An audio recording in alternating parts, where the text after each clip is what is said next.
Yo,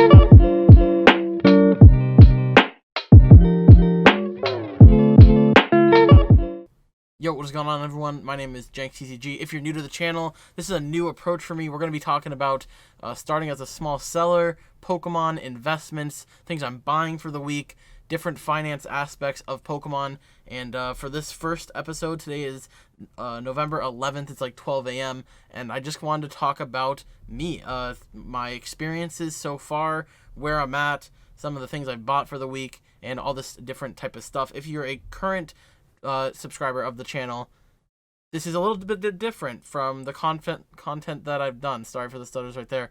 This is a little bit different. This is just kind of what I wanted to do. The competitive's a little stale right now, and I wanted to talk about something I'm very passionate about. I'm very big into stocks. I love finance, and I'm just a 18-year-old individual that doesn't have a lot of money, so I kind of do what I can with what I work for. I'm a manager at a fast food restaurant, and I'm also a full-time student, so content creation is just kind of a side thing, and I just want to talk about something that I really love, and why not take finance and Pokemon, put it into one, and then we have this. So this is going to be episode 1 of my journey as a small seller. I'm not really sure what I'm going to call it, whatever. If you're new here, subscribe. You might want to track my journey, see how it goes. But a little bit of information about me. I've been playing Pokemon competitively for over 6 years. I have made plenty of mistakes. I've opened first edition packs when I was super young. I have opened, just tons and tons of product that would have been worth a lot more if I had just held it. I've won booster boxes at tournaments in the, tens, multiple boxes of sets that are worth over $400 now that I traveled to on Spirit flights, could not bring home with me because I didn't have the room, and sold them for a measly $70. So this series is going to be dedicated to be, smartening up, not doing things like that. And what an exciting time. Pokemon is booming right now. You have the Logan Paul opening the Charizard. You have all these investors flooding in. You have some controversy. You have these people that just want to be investors, just show up to Targets and stuff like that, or Walmart's, just buy out all the product, doesn't matter what it is, and then they just think they're going to return a profit on it. So this, I don't know, I'm just excited about this. This has, not going to edit this or anything. This is just kind of how I feel, and it's going to track my progression. So let's talk about some things. Pokemon is booming.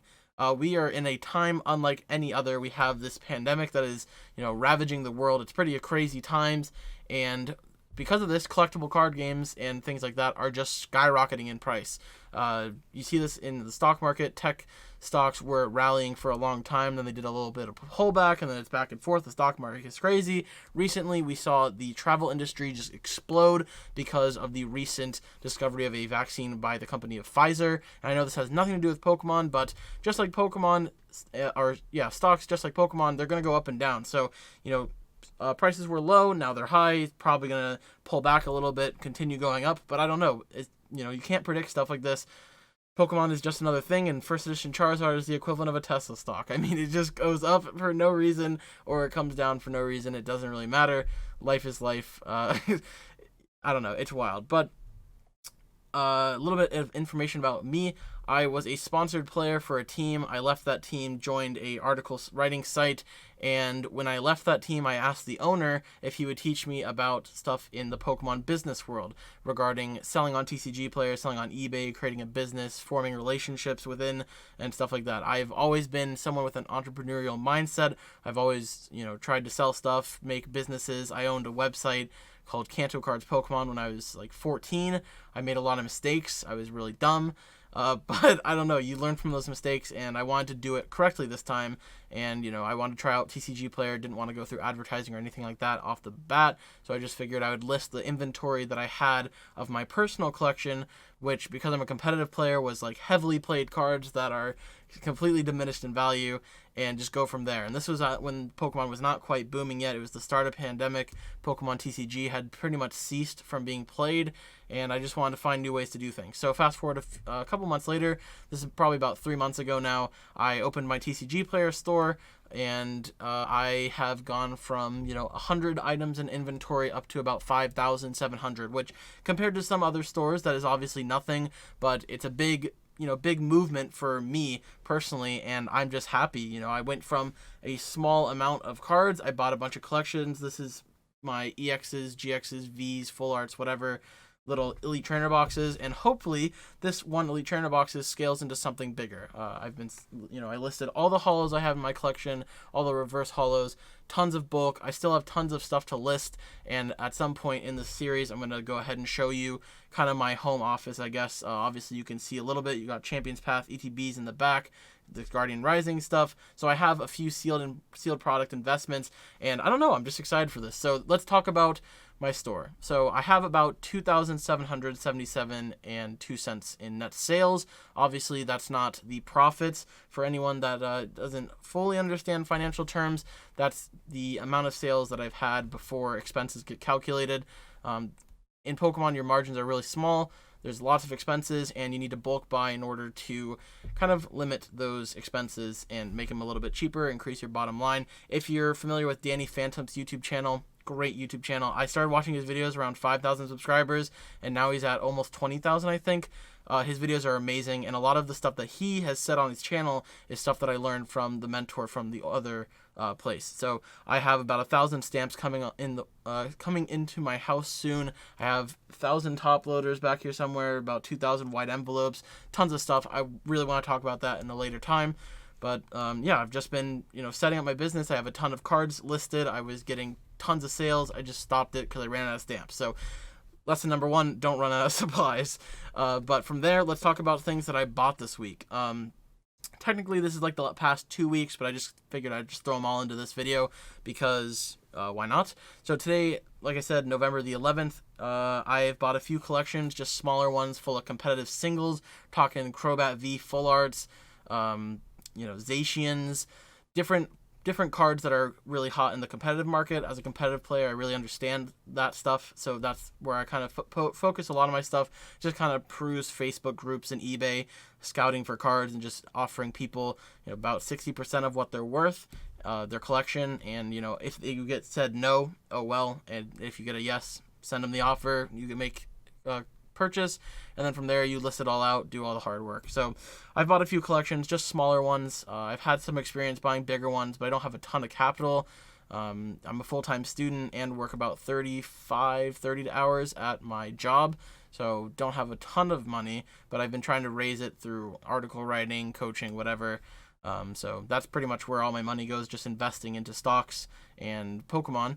And then, so let's talk about that stuff. So we got the 2 collections that I bought, just a bunch of competitive singles. In future episodes, I'll go more in depth into what I actually bought, how much it cost me, stuff like that. But in terms of other things, I bought 2 of these Vivid Voltage boxes. For those that you don't know, I do have a distribution deal with a distributor, so I could have bought these or tried to buy these, I guess is the better way of saying it, but I was unable to get any. I just didn't put in the pre-order early enough, and as you know, these things are heavily allocated. Sellers aren't even getting the amount that they want, and Vivid Voltage is super short on print, so it's just a whole mess together. But I was able to pick up 2 of these at retail, which is completely fine considering these are trending at upwards of $70, $80, all because of that Charizard promo hype. And personally, I'm not really into the opening of them and trying to hit the Charizard, which is about $100+ I think at this point. So I'd rather just keep them sealed, sit on them for a while, just have them on my shelves, look pretty. And yeah, so I bought 2 of these Vivid Voltage build battle kits. If you can get these for retail, I highly recommend it. If you want to pay the full price for them and try and hit a Charizard, that's all you. Personally, that's not something I would do, but whatever. Charizard is Charizard. It's pretty crazy, and that's going to explain a different item that we're going to talk about. I also picked up this Shining Tyranitar. I'm going to hold stuff over here. It's about lightly played. I'm not going to show off the whitening or anything on it because it's on the top of the card. It's pretty hard to see in the dark lighting and whatever. But I bought it for about $170 after eBay fees and things, and I'm pretty satisfied with the purchase. I think that the old WotC era stuff is going to increase in price, and I feel like this Shining Tyranitar is just a really cool card. If it doesn't increase in price, I got stuck with a card I really enjoy, and I think that's something that I've taken away from investing in stocks is if a stock underperforms, you should just kind of be in it with, if you think you like that company and I don't know. I really like Tesla. Tesla's kind of a controversial stock, but I really like it, and I have no problem holding Tesla whether it goes up or down. So this is kind of the same way with the Shining Tyranitar. I think the card is really cool looking. I just kind of have it on my desk, and whether the card increases in price or goes down in price, don't really care. I really like the card. It's really cool. Those shining Pokemon from the Neo era is, I don't know, they're just really sick.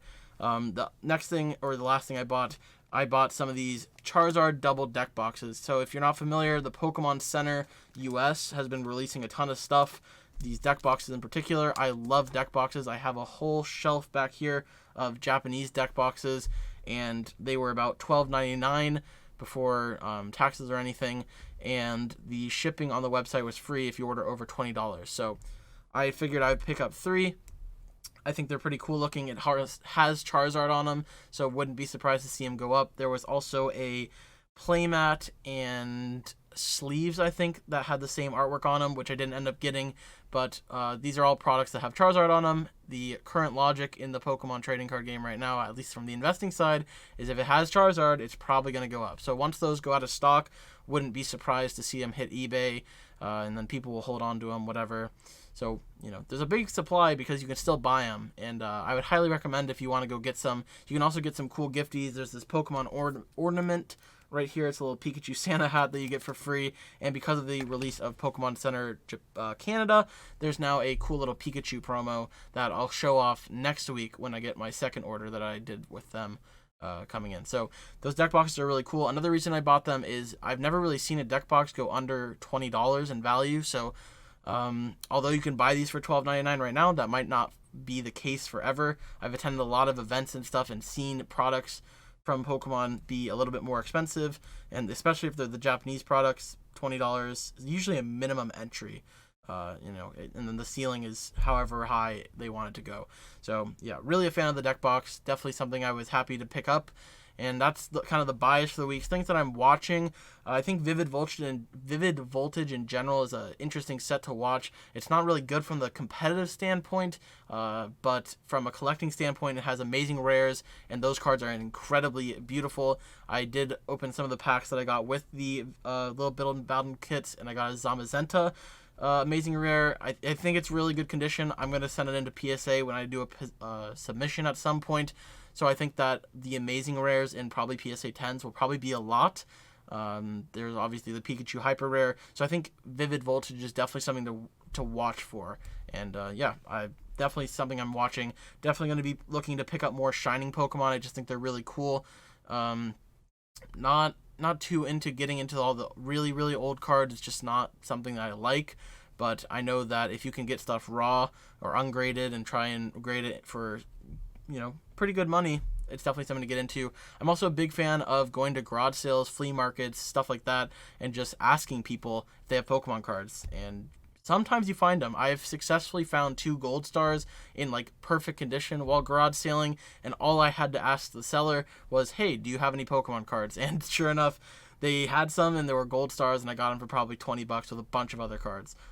So yard sales and stuff like that, although it's not incredibly safe right now due to COVID, just, wear a mask. Depends on how you view the situation, and maybe you want to go garage selling in your area if they're holding any. But that's going to wrap it up for this little episode. I went on 13 minutes, so sorry about just the rambling, but this is kind of an introduction to a different side of my channel. I really like this. It's just talking about stuff I love, so, take it as you will. If you liked what you saw, what you heard, want to follow my progress as a small seller on TCG Player to hopefully scaling upwards, be sure to subscribe, stay tuned, and maybe you can learn a few things from me, and maybe you can teach me a few things. So thank you guys so much for watching. Once again, my name is JenksTCG, and I will see you all in the next video. Have a great one.